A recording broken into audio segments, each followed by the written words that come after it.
Voici les radars, bien informés et faire découvrir. Pour ma formation, j'ai pris 4 ans après l'école, j'ai pris 4 ans pour me perfectionner. Et puis dans l'exercice, je suis à 8 ans, 9 ans. Gufek Nambo Alain Armand est un jeune menuisier basé à Douala au Cameroun. Chaque matin dès 6 heures, il se rend au camp menuisier du pont blanchisseur à Dakar où il réalise des meubles. Ce virtuose se démarque des nombreux autres artisans du bois de la capitale par sa capacité à reproduire quasiment à l'identique des meubles de catalogue.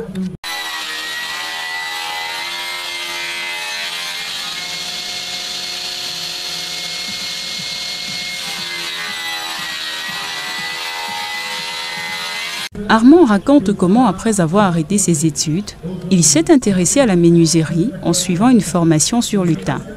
Ayant travaillé quelques années sous tutelle, il se lance alors à son propre compte. Aujourd'hui, Armand déclare crouler sous les commandes. Son sens de la planification l'éloigne des difficultés auxquelles sont confrontés de nombreux menuisiers. Et le plus souvent, difficulté financière, si quelqu'un veut s'exercer dans la menuiserie, comme moi, la personne doit se battre, avoir des machines pour faciliter le travail. Le travail avec les machines, le travail est plus léger, plus facile, plus rapide. Donc si quelqu'un n'a pas de machine, aller travailler à l'heure et venir faire le montage sur place, et là alors les clients nous traitent plus de malhonnêtes. C'est là l'une des difficultés.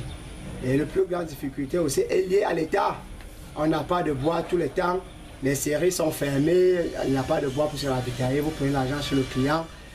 Arrivé au dépôt, il n'y a pas le bois, les serrures sont fermées, c'est ces machines, tous les clients nous traitent de malhonnêtes. Or, ce n'est pas le cas le plus souvent.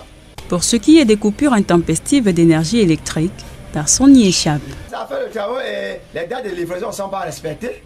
Directement, c'est une convocation 8e, 6e, 10e, et puis on te traite de malhonnêtes et tout. Ils ne peuvent pas nous comprendre. Il n'y a pas eu courant et des fois, ils voient les matériels posés à terre. Si tu ne m'as pas livré à terre, on t'est monté, descendu et puis on se retrouve au commissariat en train de signer les engagements.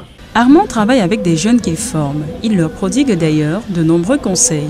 L'engagement, la persévérance, tout ne se donne pas le lendemain. Quand on plante, on attend des années pour récolter.